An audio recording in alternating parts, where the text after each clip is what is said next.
Hola, ¿qué tal amigos y suscriptores? Bueno, si tuviera suscriptores. En este video vamos a hablar sobre el comercio internacional, principalmente el desarrollo de mercados regionales. ¿A qué se refiere el desarrollo de mercados regionales? Por ejemplo, cuando México incursionó en el GATT, ¿cómo benefició eso a la economía mexicana y a las exportaciones e importaciones del país? También a los bloques comerciales, qué son los bloques comerciales, cuáles son los principales bloques comerciales que existen en el mundo, México de cuáles partícipe, cómo nos beneficia eso, cómo nos perjudica, entre otros temas. También un mercadólogo internacional, cómo debe de abordar ciertos temas o para qué sería bueno dentro de una empresa. Por ejemplo, México cuenta con exportaciones de, por ejemplo, de aguacate, frambuesa, tequila, cerveza. Por otro lado, piezas de automóviles, automóviles de transporte, entre otros, y nuestro principal comprador es Estados Unidos, Canadá, Brasil, Japón, China, y todo eso. Como un mercadólogo internacional debe de saber buscar nuevos mercados, entre otros detalles. Para eso necesitamos hablar un poco de la historia, de cómo México desde 1950 no había tenido un buen comercio internacional. No fue sino hasta la llegada de nuestro presidente Miguel Alemán Valdés, que desde 1948 hasta 1952 aumentó un poco, tan solo un poco, ya que el país no era muy comercializador a nivel internacional. Este presidente de origen veracruzano con una licenciatura en Derecho hizo un poco del incremento. Aquí tenemos registrado que logró, junto con el mandato de Adolfo Ruiz Cortés, un aumento del Producto Interno Bruto del 5.7%. Algo bastante considerable para esa época. Años ya más adelante, México se unió al GATT, pero fue el número 92 de todos los países. Cuando se inició el GATT en 1948, eran 32 los países que conformaban dicha organización. Sin embargo, esos 32 países eran más del 80% de la economía a nivel mundial, ya que estaban involucrados las principales potencias mundiales en ese acuerdo. Pero México hizo bien al unirse en él.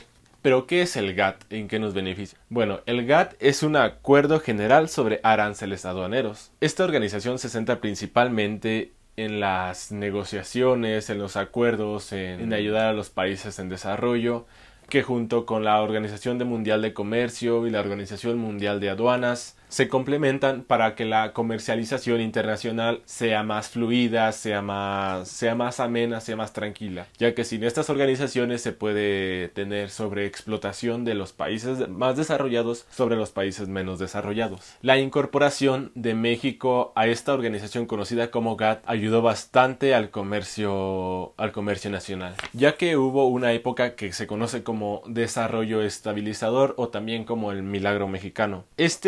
Esta época se centra principalmente en la elevación de aranceles sobre productos que se estaban importando hacia México, lo que obviamente disminuyó que los países empezaran a comercializar con nuestro país, y lo que claramente es un error si se quiere aumentar la derrama económica en el país. Tener mayores exportaciones, mayores importaciones favorece al comercio mundial y favorece a nuestro país. Durante ese periodo conocido como desarrollo estabilizador, se empezaron a poner barreras tanto arancelarias como no arancelarias a los productos extranjeros, lo que perjudicó poco a poco a nuestro país. Después de sufrir un estancamiento económico, el país comienza a pensar apenas en unirse al GATT.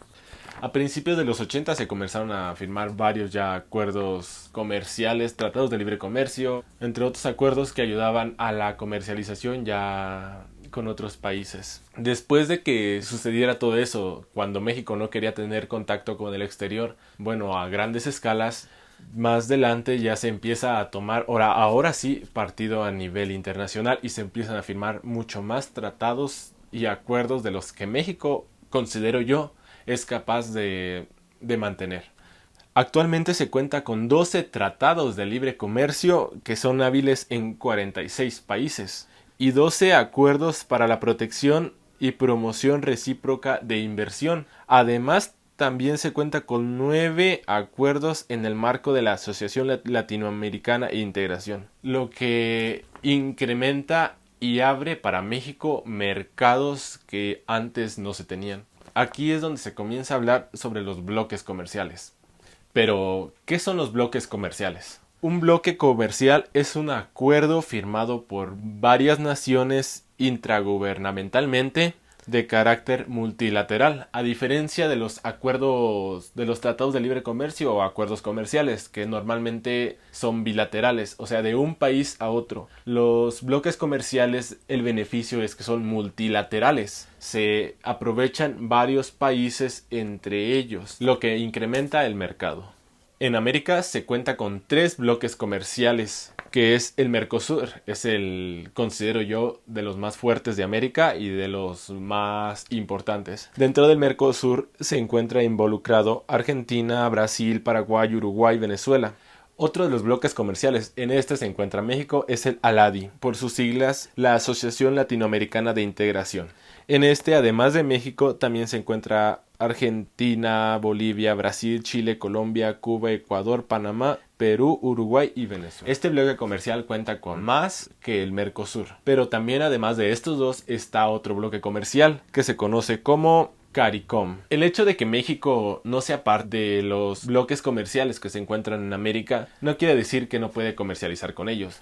Por ejemplo, México y Uruguay tienen un tratado de libre comercio, pero aquí en los bloques comerciales México y Uruguay no están en el mismo bloque comercial, pero esto no privatiza, ni limita, ni impide que México pueda hacer comercio con este país. Por otro lado, también tenemos bloques comerciales en Europa.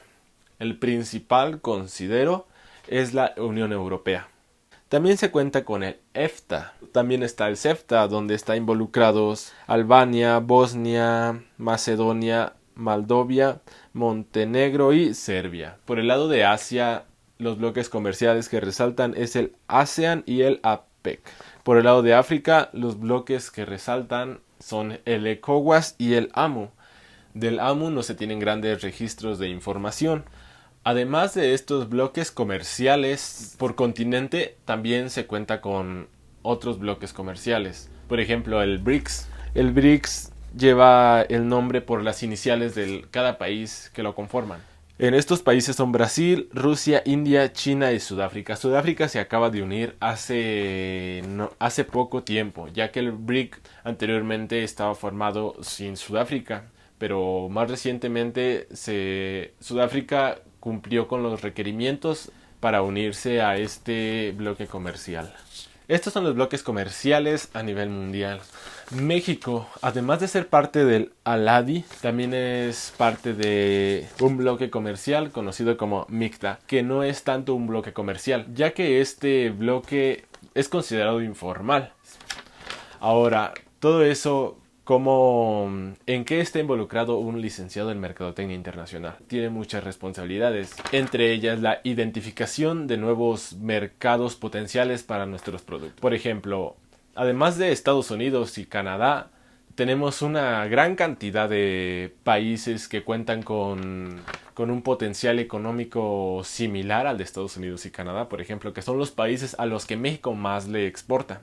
Entonces, uno de los trabajos de un licenciado en Mercadotecnia Internacional es eso, buscar qué país tiene los recursos o las necesidades similares a las de Estados Unidos, para así poder comercializar también con ellos. Todos estos detalles son responsabilidad de un licenciado en Mercadotecnia Internacional, además de las relaciones públicas, o por ejemplo detectar las amenazas, debilidades que se tiene dentro de la empresa, o de las fortalezas y oportunidades con las que se cuentan. Esto y más son los detalles importantes que se debe de tomar en cuenta como licenciados en Mercadotecnia Internacional.